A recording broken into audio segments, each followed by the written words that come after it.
Vocês viram o quanto é importante estudar o movimento das cruzadas para a gente entender as transformações da sociedade, da economia, da política e da cultura que vai dar origem ao mundo capitalista. Mas é justamente aqui que eu mostro para vocês um pouquinho mais profundamente o cenário de todas essas transformações. Queria que vocês olhassem um pouco essas imagens. A primeira, a gente já está vendo o que acontecia no interior de algumas cidades. Sim, estamos falando agora de uma mudança até na paisagem. Na Idade Média Central, a gente só via feudo, que vocês conheceram bem nas aulas anteriores. Agora a gente vê vilas surgindo, cidades urbanas que eram muito fortificadas. Dentro dessas cidades vão acontecer esses movimentos já de feiras dentro da própria cidade. Mas lógico que a gente vai ver também algumas feiras em um contexto muito maior, que era objeto de muitos comerciantes que iam fazer as suas transações comerciais. Estamos mostrando para vocês transformações na própria estrutura da sociedade. Nós temos agora profissionais. Olha a figura da direita aí. Estamos aqui numa corporação de ofício. Estamos dentro da cidade numa corporação de ofício. Ali você está vendo a figura do mestre, aquele que conhece a profissão. Ao seu lado está o aprendiz. Lá na ponta está o companheiro ou jornaleiro, que vai ser aquele que trabalha e recebe um salário por jornada de trabalho. Ou seja, nós temos já uma mudança na própria estrutura da sociedade. Estamos falando de profissionais liberais. As corporações de ofício são aqueles artesãos tão importantes que vão nascer na Idade Média, que vão mostrar todos esses produtos a partir do trabalho das forças, das suas forças, da sua mão de obra. Por isso o artesão, não é? E o artesão medieval é importante mostrar para vocês, eles conheciam todas as etapas do processo de produção. Diferente daquele que depois vai surgir, o operário que vai trabalhar numa indústria que vai conhecer somente uma parte do processo de produção. O artesão, ele conhecia todas as etapas. Ele vai produzir uma blusa de couro, por exemplo, ele vai primeiro matar ali o animal, ele vai curtir o couro do animal, depois ele vai traçar e vai cortar, vai usar máquinas para dar forma, ou seja, ele vai conhecer todas as etapas do processo de produção. O mundo está mudando, vocês estão vendo, toda essa produção ia parar também nessas feiras, tanto internas quanto externas. Eu vou mostrar aos pouquinhos para vocês essas transformações. E lógico que o mais importante é a gente mostrar isso no mapa, para vocês entenderem o cenário da Europa. Gente, isso aqui mostra muita coisa para a gente, mas eu quero que vocês se concentrem principalmente aqui, nessa região que eu estou circundando aqui com o mouse, Vocês estão vendo a setinha, são regiões da França. Em uma especial está aqui no meio, todas essas regiões faziam parte de Champagne. Champagne é uma cidade no centro da Europa, na região da França, como eu disse, e era um ponto de encontro de vários comerciantes de várias localidades do mundo. Vocês estão vendo aí rotas de comerciantes desde a Ásia com a rota da seda, que é tão importante, mas também aqui de Moscou, vocês estão vendo aqui da Dinamarca, da Escócia, aqui do Reino Unido também, aqui da Península Ibérica, de Portugal e Espanha. Todos esses comerciantes vão participar agora dessas relações comerciais maiores, e a gente pode chamar já de primeira globalização com o renascimento comercial, dessas rotas que levavam esse comerciante às feiras. No século XII e século XIII, a mais importante ficava aqui na França, a região de Champagne. E futuramente nós vamos ter essa região também como palco importante, um importante entreposto comercial que atraía comerciantes de várias regiões do mundo, a região de Flandres, que era também uma região grande produtora de tecido. Então tá aí, mas vamos falar primeiro de Champagne para vocês. Aqui nós temos comerciantes vindo de várias regiões do mundo conhecido nessa época, São essas regiões que vão lá da Ásia até aqui a Península Ibérica, também do norte e nordeste da África. Todos esses comerciantes vão começar a trocar seus produtos, se concentravam. As feiras, então, eram pontos de encontros de comerciantes. Essas feiras duravam de 8 a 10 meses, A primeira e mais importante acontecia ali, nessa região de Rosa, na cidade de Champagne. Comerciantes de várias localidades do mundo iam trocar os seus produtos. Mas imagina, vamos fazer um exemplo para você entender. Imagina a gente sair aqui de Lisboa, vamos pensar num comerciante português, já vivendo aí um comércio de caravanas, vários comerciantes juntos, trazendo os seus produtos, geralmente vinho, tecidos e peixes, não é? Conhece o bom bacalhau português, não é? Imagina ele saindo daqui, fazendo toda essa viagem até chegar em Champagne para fazer a troca dos seus produtos. Imagina eles começaram ali participando das feiras, vai demorar 8 meses, né, eles vão trocar boa parte de todos os seus produtos. Imagina que sobrou algumas garrafas ainda de vinho que eles não conseguiram comercializar, alguns quilos de peixe, né, centenas de quilos de peixe que eles não conseguiram comercializar. Lá em Champagne, existiam comerciantes que eram muito tradicionais e muito conhecidos, que ficavam lá todo ano, né, e eles começaram a fazer bancas. Esses comerciantes falavam, não, eu guardo aqui a sua mercadoria para você voltar para Lisboa, para você voltar lá para Portugal, só que a gente assina aqui uma nota promissória. Essa nota promissória é equivalente aos produtos que vocês deixaram comigo aqui na banca. Na próxima vez que vocês voltarem para a feira, eu vou entregar novamente os produtos. Só que, lógico, como eu estou guardando tudo isso, ao invés de você ter 50 garrafas de vinho, eu vou marcar aqui 40. Ao invés de você ter 300 quilos de peixe, você vai ter 200. Ao invés de você ter aqui 1 tonelada de tecido, você vai ter 800 quilos de tecido. Ou seja, essas bancas serão os bancos. Os bancos lucram com o armazenamento desses produtos. Essa nota promissória que foi entregue, futuramente vai ser o dinheiro. Estamos falando de uma dinamização da economia. Dinheiro está entrando em cena. Isso aí é chamado de taxa de câmbio. É o nosso dinheiro. Né? Naquela época era um documento. Comerciante garantindo que ia guardar o produto desse comerciante que veio lá de Portugal, para ele não perder a rota. Ele voltava ainda para buscar novos produtos, para voltar para a feira, para começar a lucrar. Estamos falando de excedentes de produção. E isso acontecia com várias regiões da Europa nesse momento. Comerciantes aqui do Reino Unido, de Londres, que você está vendo, trazia também mel, madeira, peixes, mármore. Outras regiões da Europa, como o comércio da seda. E lembrando, as cidades italianas de Gênova e Veneza vão levar as especiarias que eles saquearam lá de Zara e Constantinopla na Quarta Cruzada. Olha o mundo que nós estamos vivendo agora, o mundo das grandes transações comerciais, o mundo da abertura das rotas marítimas. Essa ao sul é a rota do Mediterrâneo, essa ao norte é também muito importante para comerciantes que estão aqui nessas regiões, em especial a famosa Liga Hanseática, que vai unir todas essas regiões do leste da Europa e também aqui do norte da Europa. Em especial essa cidade chamada Lübeck, que hoje está situada na Alemanha. Elas se uniam essas cidades para fazer uma liga mesmo de comerciantes, uma associação poderosa de comerciantes que participavam de todas essas rotas. Né? Então, o mundo globalizado, lógico, bem diferente de hoje. Hoje existe uma dinâmica totalmente diferente, mas aqui é o início já dessa primeira globalização. Várias rotas que estão surgindo e estão transformando o mundo. E veja, esses comerciantes, agora vamos voltar ao caso desse português, né, que foi fazer comércio. Gente, imagina ir e voltar, né, para as feiras. Chegava um momento que era melhor fazer a sua cidade, a sua morada próxima aos locais de feira, né, conseguir outros comerciantes para fazer essa rota.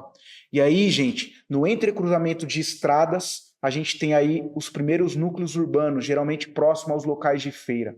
E aí eu vou mostrar uma imagem para vocês entenderem. Está aqui, olha, uma cidade, né? Que, lógico, é uma caricatura da época, mas é uma cidade, como funcionava esse comércio nas feiras, né? Como essas que vocês viram no início. Né? Então, está mostrando aí e uma mudança profunda da sociedade, né? Esses comerciantes agora que vão viver através do lucro, né? Dessas trocas comerciais que eles faziam, né? E você está vendo todo esse cenário. E aí vamos voltar. Quando aconteceu o entrecruzamento e a formação de uma cidade, que você está vendo aqui na quarta imagem, gente. Isso aqui é o seguinte, é uma cidade medieval, e veja que os moradores da cidade, que são esses comerciantes, eles tinham medo dos muros fora da cidade, porque fora do muro da cidade existem bandoleiros, existem saqueadores, então eles têm que se proteger. Veja que eles vão construir essas muralhas fortificadas né, para proteger os seus ganhos, para proteger os seus lucros. Essas muralhas, do latim burgus, vão dar nome à origem de uma nova classe social ligada ao comércio inicialmente. Eles vão começar a ser chamados de burgueses. Nasce a burguesia. Quem é o burguês desse período chamado Baixa Idade Média, nesse período de transformações que vão dar origem ao capitalismo? São esses comerciantes que faziam rotas, que traziam e trocavam produtos, que começaram a dinamizar a economia a partir dos bancos que vocês viram lá, o banco, né? O que é a figura do banqueiro? Aquele que vai lucrar armazenando produtos, que vai produzir notas promissórias. Nós temos aí toda uma dinamização da economia, né? O valor do produto agora vai ter um valor de mercado. Veja a lógica do lucro agora nascendo também na consciência das pessoas.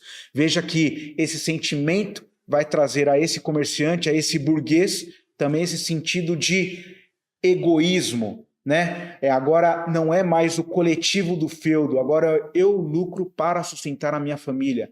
É o antropocentrismo, o homem está no centro de todas as coisas. Todas essas transformações da Europa vai trazer, lógico, que muitas transformações nas mentalidades coletivas. Vai trazer transformações também que vão dar origem à ciência. Depois a gente vai ver isso no renascimento cultural. Mas veja, estamos mostrando aqui a cidade burguesa, né? Os burgueses são aqueles que temem o mundo externo, que temem esse mundo de vícios, esse mundo da maldade, da crueldade, do mundo de fora, onde vivem os bandoleiros, os saqueadores. A sociedade está se transformando e, lógico, que isso vai trazer também profundas consequências. Hoje nós estamos vivendo uma pandemia, vocês conhecem muito bem. Mas lógico que essas pandemias elas não nascem do nada. Existem consequências do próprio ritmo de crescimento, de transações econômicas e sociais, de movimentações, de transformações da cultura. E lá na Baixa Idade Média, nós temos nesse cenário de muitas transformações na economia, né? Você vê aí o nascimento de uma nova classe social ligada ao comércio, à burguesia, várias transações comerciais, ligas que vão explorar os mares para, né, o comércio das especiarias, e o comércio das especiarias que vai motivar civilizações a buscarem novos territórios, a tentarem rotas para chegar na Índia, né, que era a maior produtora de especiarias naquele momento, que vai dar origem, né, à descoberta da América, né, pelos portugueses e espanhóis. Nesse contexto, né, no final do século XIV, nós temos a disseminação de uma peste que eu vou mostrar para vocês como isso aconteceu. A primeira imagem você está vendo aqui, uma cidade como Veneza, os comerciantes chegando e partindo a todo momento. Nas suas embarcações, muitos produtos, muitos alimentos. E quando a gente fala de produtos e alimentos, temperos, o que a gente está falando também? Animais. Esqueçam a higiene que nós temos hoje, essa preocupação que nós temos com álcool em gel. Aquele tempo, lógico que havia uma proliferação também de ratos aqui nessas embarcações. Esses ratos faziam com que a gente tivesse muitos problemas aqui de pessoas que se adoeciam nessas viagens. Quando elas chegavam para fazer o transporte de toda essa mercadoria, além dos alimentos, vinham também ratos, muitos ratos. Eu trouxe aqui esse amiguinho, mas ele não é o responsável, tá? Ele só é o mamífero que vai ser o hospedeiro de uma pulga. Uma pulga que, chupando o sangue do rato, aí sim, ela estava trazendo uma doença que vai trazer um poder de devastação impressionante. Estamos falando dessa pulga que carregava a Yersinia pestis. O que é Yersinia pestis? É o sangue contaminado, e essa pulga, quando ela picava qualquer ser humano, acontecia isso aqui que você está vendo na quarta imagem, o inchamento dos bubões. E por isso que ela começou a ser conhecida e familiarizada como peste negra. Por quê? Acontecia inicialmente o inchamento dos bubões, das glândulas que o ser humano tinha. E o inchamento provocava até como se fosse uma necrose. Ficava como você está vendo aqui na imagem, a pessoa ficava com bolhas grandiosas, pretas, necrosadas. E aí, nesse estágio, a pessoa já podia transmitir a sua contaminação a partir de uma simples tosse, de um resfriado, porque da peste bubônica nós tínhamos o estágio mais profundo, que era a peste pneumônica. A pessoa contagiada ela poderia transmitir isso a partir da sua tosse, da sua saliva, ou seja, começou essa peste a acontecer no continente europeu, em várias cidades da Europa, e isso vai provocar uma profunda mortandade, como vocês estão vendo aqui na quinta gravura, né? E vocês estão vendo aqui na última gravura, né, como se fosse ali, né, o médico da época tentando se proteger, né, com os medicamentos que tinham, com as informações que tinham naquele momento. Mas, gente, o que nós estamos falando para você é nesse contexto de profundas transformações no comércio, das cidades. Nós temos também a famosa peste negra, que vai dizimar 1/3 da população europeia. Gente, 1/3 da população é muita coisa. É como a gente pensar numa família de 3 pessoas, uma é certeza que vai morrer. Quando a peste estava no estágio pneumônico, o índice de letalidade chegava a 89%. Ou seja, você espirrou, você está contaminado, com certeza você vai matar as pessoas. Tanto que, nessa época, por conta das poucas informações que circulavam, né, acreditava-se que aquilo era um castigo de Deus que estava acontecendo. As pessoas tinham tanto medo que, quando a pessoa contaminada morria, ao invés só de empilhar os corpos, depois de enterrar esses corpos, enterravam as roupas. O poder de contágio era tão grande que falam que cachorros que estavam ali se alimentando dessas roupas, desses corpos que eram amontoados, eles também eram contaminados e podiam também passar a doença. Veja, gente, um cenário de mortandade muito grande. Essa é a peste negra. É muito interessante quando a gente estuda esse capítulo da história, fazendo pontes de comparação com o momento que a gente vive hoje. Lógico que, de certa forma, até incomparável, né? São doenças diferentes, mas todas elas, quando eu falo de estágio pneumônico da peste, significa que acabava também destruindo o pulmão. Então, há sim alguns pontos aí de comparação que a gente pode fazer com o momento atual. Bom, gente, estamos terminando essa aula de Baixa Idade Média. E aí, no nosso próximo encontro, aqui no Ângulo Digital, aqui no Fera Digital Smart, a gente vai falar um pouco da modernidade, da história moderna. E eu vou trazer para vocês são 4 grandes movimentos que vai mudar também o contexto da Europa na época. O primeiro você já conheceu em partes, o Renascimento da Cultura. A gente vai mostrar para vocês Leonardo da Vinci, Michelangelo, todas essas transformações no plano da cultura. Vou falar para vocês da Reforma Protestante e da Contra-Reforma, então o nascimento, né, uma cisão da própria igreja no contexto do cristianismo, né? A religião protestante está nascendo com Martinho Lutero, João Calvino, Henrique VIII. Vamos estudar também o absolutismo monárquico. Até então nós estamos falando, né, de poderes que estão centralizados nos burgos, mas agora e na cidade? Na cidade a burguesia vai precisar se aliar com o senhor feudal mais forte. Ou seja, esse senhor mais forte, ele vai se tornar o rei dessa cidade burguesa. Há uma aliança entre a burguesia e os reis, o nascimento dos reinos europeus. É assim que vai nascer alguns países, inclusive. É importante você notar isso, né? Um poder monárquico, centralizado, absoluto. Tenho certeza que você já ouviu falar de Luís XIV, né? O próprio Rei Sol, ele assim o classificava, né? Nós temos um poder absoluto nas mãos dos reis. Ou seja, nessa transição da Idade Média para a Idade Moderna, nós temos profundas transformações também na política, nós vamos ver isso futuramente. E por fim, o mercantilismo. Essas transações comerciais que vocês estão vendo aqui, nascendo com a Quarta Cruzada, vocês vão ver isso num cenário muito maior, de transações comerciais em uma escala muito maior, que vai fazer com que esses reinos, né, utilize uma política econômica própria, chamada mercantilismo. E isso vai ter até uma fundamentação teórica importante que vai dar origem, né, ao próprio sistema capitalista. Então veja, são muitos elementos para a gente entender a Idade Média sem preconceitos, entendendo cada etapa desse período tão importante da história, para a gente entender também as contribuições que os povos medievais trouxeram para o Ocidente. Até a próxima.